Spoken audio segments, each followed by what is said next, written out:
Reka nongere mbasuhuze kandi mbifurize ibihe byiza inshuti zacu mudukunda kandi mukurikira ibiganiro bitandukanye tunyuza kuri uyu muyoboro wa YouTube ni Inziriboneye Official. Ibiganiro byiza bitandukanye tugera dutambutsaho nizera ko bibanyura. Aka kanya rero nje kubagezaho inkuru ijyanye n'ikibazo cy'ibura ry'umuriro w'amashanyarazi, icyo Minisiteri y'Ibikorwa Remezo imaje gutangaza ku muriro wabuze ku munsi w'ejo kabara mu bice bitandukanye by'igihugu, yaba hano mu mujyi wa Kigali ndetse no mu bindi bice bitandukanye by'igihugu. Ni ikibazo rero abantu batandukanye bagiye bakomantaho batanga ibitekerezo bitandukanye ku munsi w'ejo ndetse no mu minsi yagiye itambuka, kubera yuko hari n'ubundi umuriro wagiye ubura, ariko ku munsi w'ejo nimugoroba nibwo biheruka, ndetse ukaba wanagiye ugenda ukongera ukagaruka.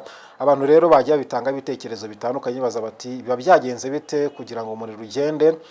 Rero Minisiteri y'Ibikorwa Remezo ikaba imaze kwisegura ku banyarwanda binyuze mu munyamabanga uhoraho muri iyi minisiteri na Ambasaderi Jado Uwihanganye, akaba mu butumwa yanyujije ku rubuga rwa X yagize ati Minisiteri y'Ibikorwa Remezo twiseguye ku banyarwanda kubera ibura ry'umuriro w'amashanyarazi rinini ryabaye mu gihugu no mu minsi ishize. Akaba yakomeje agira ati rero ibibazo byiyongereye cyane ahanini biterwa n'imiyoboro dufatanya n'ibindi bihugu. Avuga yuko ibibazo by'ibura ry'umuriro w'amashanyarazi byiyongereye muri iyi minsi bituruka ku miyoboro y'amashanyarazi u Rwanda rufatanya n'ibindi bihugu. Yagize ati iyo ibibazo bibaye muri yo bitugiraho ingaruka. Birumvikana avuga ati ibibazo bibaye muri iyo miyoboro u Rwanda rufatanya n'ibindi bihugu bitugiraho ingaruka, hakabaho ibura ry'umuriro w'amashanyarazi nk'uko byaraye bigenze.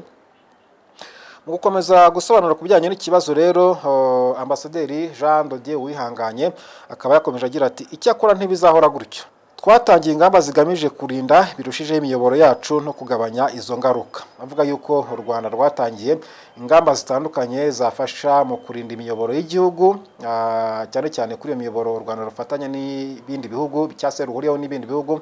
Avuga ati twatangiye ingamba zigamije kurinda imiyoboro yacu kugira ngo tubashe kugabanya ingaruka zituruka kuri iryo bura ry'umuriro w'amashanyarazi. Jean Dodier Uwihanganye akaba yakomeje agira ati n'imishinga iri ikorwa izafata umwanya ariko turabyihutisha. Rero hakaba yasoje agira ati tubijeje kuzabikemura vuba kandi tuzabimenyesha abanyarwanda. Akaba ari byo rero umunyamabanga uhoraho muri Minefra yatangaje ku kijyanye n'ibura ry'amashanyarazi, cyane cyane ikibazo cyagarutse ku munsi w'ejo na nyuma y'uko mu minsi itambutse cyagiye kigaragara. Akaba bitangaje rero mu gihe ku mbuga nkoranyambaga zitandukanye abantu bagendaga babaza byinshi ku bijyanye n'iri bura ry'umuriro w'amashanyarazi.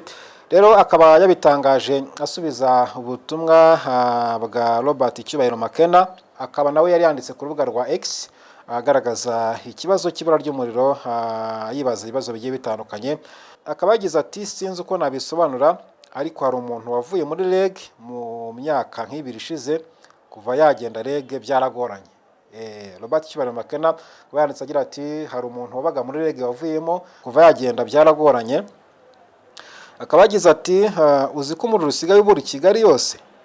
Ubwo ntabwo ari muri Kigali gusa no mu bice bindi bitandukanye by'igihugu naho urabura, kubera yuko abantu batandukanye mu bice bitandukanye by'igihugu bagendaga bavuga yuko umuriro wabuze. Akaba yagize ati Bwana Nyakubahwa Minisitiri Jado Uwihanganye muzasure REG muturebere agatsinga kacitse tukagure ariko bicemo. Ubwo ni ubutumwa rero bwa Robert Cyubahiro Makena yanditse ku rubuga rwa X.